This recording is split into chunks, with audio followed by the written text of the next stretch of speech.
Hey guys, it's Mark Andrews. Welcome to episode 3 of 2016 OCFOA Plays of the Week. Okay, we've got more film from Steve Coover. He's just like a blessing from above. We're going to talk about line of scrimmage fouls, holding, intentional grounding, contact on a receiver, and finally several examples of illegal personal contact on a defenseless receiver. Let's get going. This first play, as you can see, is a question of encroachment or false start. As a flank official, I know how difficult this particular foul is to call and get it right. We tend to focus on the interior alignment. I want you to watch this in real time, and then we'll take a look at it again. The players that are highlighted with the arrows are the ones involved, so keep an eye on them. All right. So Steve's philosophy there, I think, is a solid one. When both teams move at the same time, the foul is on A. I think we're going to take a look at it again here. No, this is the same one. Okay, let's go back and take a look at this one in slow motion.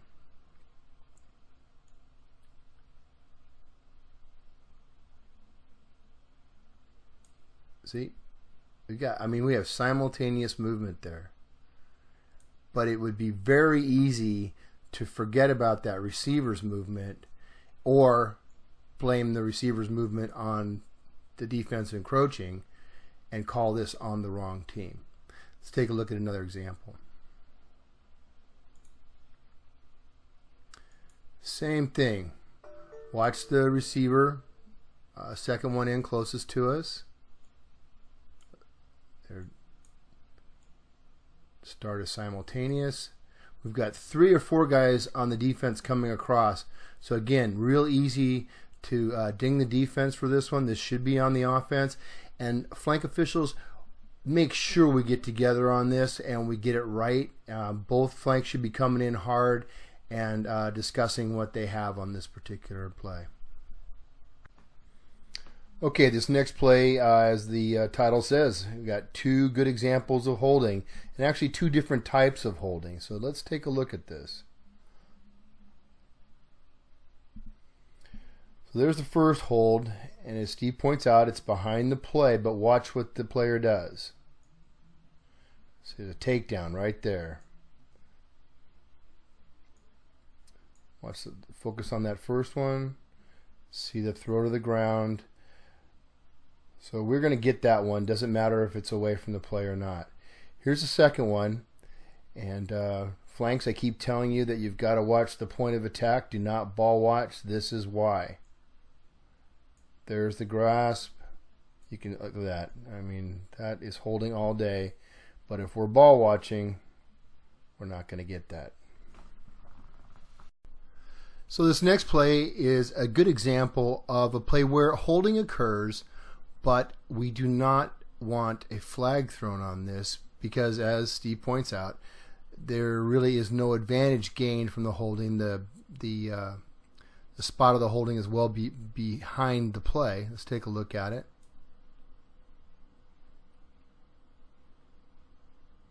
Now the players involved are highlighted here. I want you to watch this in real time and then we'll roll it back. Okay. Let's come back.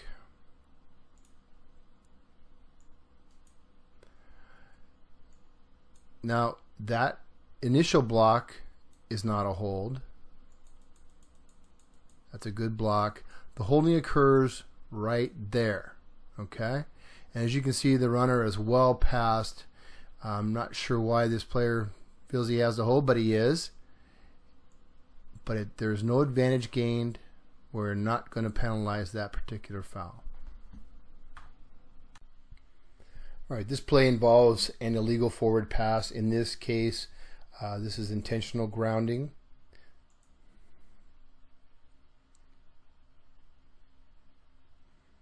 Okay, you can see Steve's comment there. Center's going to snap the ball over the quarterback's head.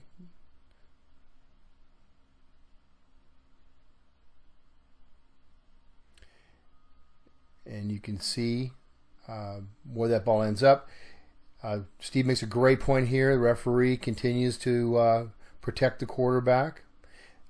This is, by the way, the referee's call.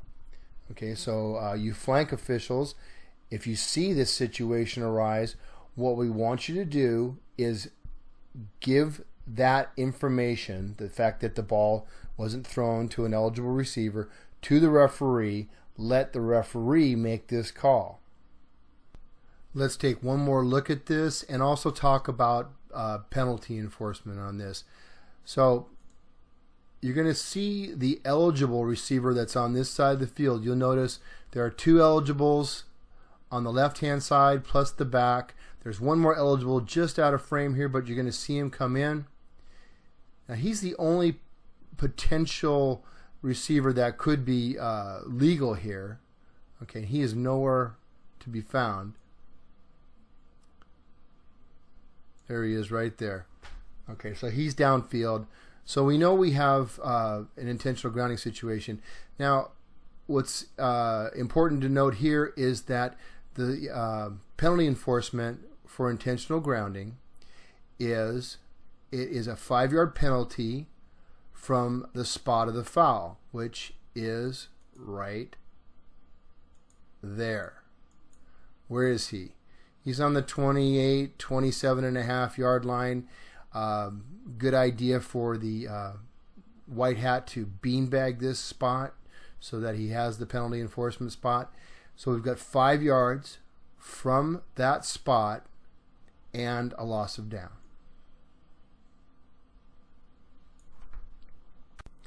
This next clip has actually 3 elements that we can take a look at. First is a roughing the passer call. Second is catch no catch criteria. And lastly, we're going to see a DPI call. So let's take a look at this play. Now the player highlighted here is going to rough the passer. Just watch it in real time. He's got the ball released. There's the flag by the referee. Great call. So now we're looking at the ball over here in the top left corner. You can see the receiver's about to catch it. You can see some contact by the defender. We're going to get a better look at this DPI call in the next clip. And you can also see the back judge over here getting ready to throw the flag. But what we want to talk about right now is catch criteria. And on the screen is the definition of a catch. And so we'll just read that. A catch is the act of establishing player possession of a live ball which is in flight and first contacting the ground in bounds while maintaining possession of the ball. Now you can see on this play that last part of the statement is important. He has to contact the ground in bounds with at least 1 foot, and he has to maintain possession of the ball. That's critical. So here we see Steve Coover's comments, and notice the second half of that first box. When he's going to the ground as he attempts to secure the ball, he must complete the catch. What he's saying is that if that ball comes loose after he contacts the ground, if everything else has happened, he's in bounds and he's got the ball, but then loses control of the ball as he strikes the ground, that is an incomplete pass. Now I want you to take a look at that third box on the right there. If the receiver was standing and gained possession, then was contacted by a defender and lost the ball when he contacted the ground, then we would award a catch. Steve is talking about a situation where the ball, the pass is completed, the player is in bounds, his feet are on the ground, feet or foot are on the ground. He gets hit and the ball does not come out until the player strikes the ground. That would be a catch. Let's continue. We're going to see the DPI much more clearly in this next clip.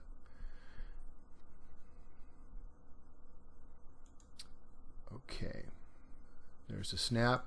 You can see the separation by the receiver. This defensive back is in trouble and he knows it.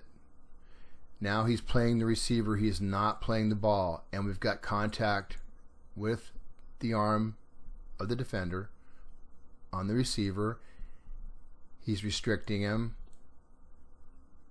This is a good call by the back judge. This is a tough call, but a good one. All right, this next play illustrates a topic that we've heard a lot about this year, excessive contact on a defenseless receiver. Let's take a look at this.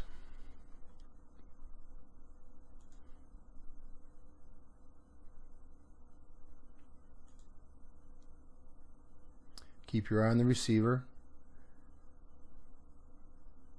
Now, Steve suggests you could go with late hit. I wouldn't do that. I would go with excessive contact. Now, let's go over what constitutes a defenseless receiver. He's defenseless by virtue of the fact that his concentration is on the ball. Right? You can see his head. He's looking at the ball. Now, what makes his contact excessive? What are the things we're looking for? Two things. The defender has to be playing the ball, which he clearly is not. He's not even looking at the ball. Or he has to attempt to wrap this player for the tackle. Now the ball's by him, and this guy's still going to punish. And watch this hit.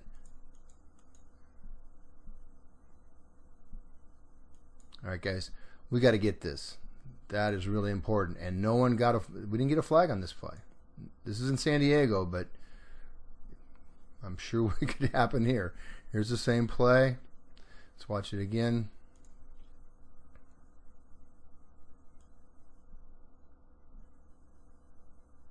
Ouch. Got to have a flag on that.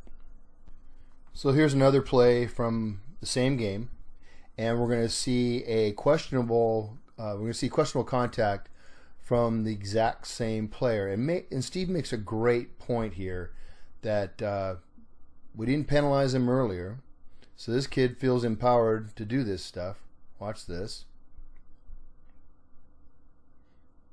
As he points out, this one's less vicious, so how are we going to throw a flag on it? If we got him earlier, he probably wouldn't have done this, and if he had, we could throw a flag. Let's take a look at it again. It's a different angle.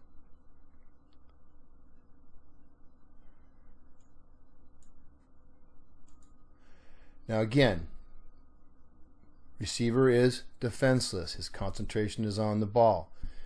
Look at the defender. He is not playing the ball. There is absolutely no attempt to wrap. Look where the contact is. Now I know this is not a hard hit, but he's hitting him high. This is what we are trying to get out of football, guys, so we got to get this. And it looks like he's taunting him. One more time.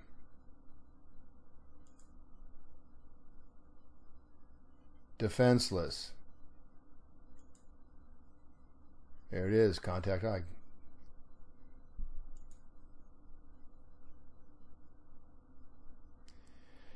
Here's another one. This one they got.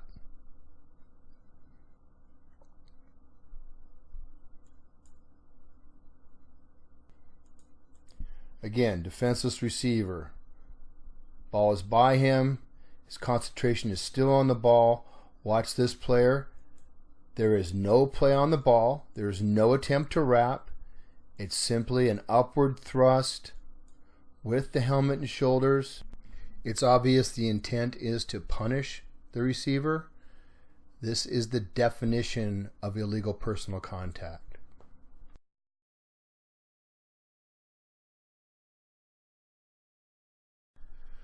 So as Steve pointed out in the previous slide, we had 2 flags, great, but we probably should have had 4.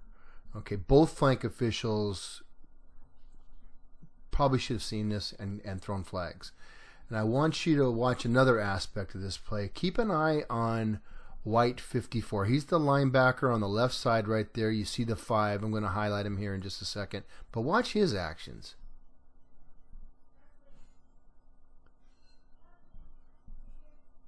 There he is right there. Now watch him. I think that's a taunt. I think he is probably taunting that player. And where's our flank official looking? He's looking for the ball. I mean, we've got a possible unsportsmanlike situation. We've got players together there in the middle of the field, and our flank official is looking for the ball. We've got to get our priorities straight, guys. This play is continuing. We've got a dead ball officiate. Let the ball mechanics take care of themselves. Well, that's it for this edition of 2016 OCFOA Plays of the Week. Guys, the season started. We should all be getting game film. Please, please, please send me your great calls, your missed calls, your controversial calls, and we'll break them down and share them with the association, and hopefully we'll all get better from it.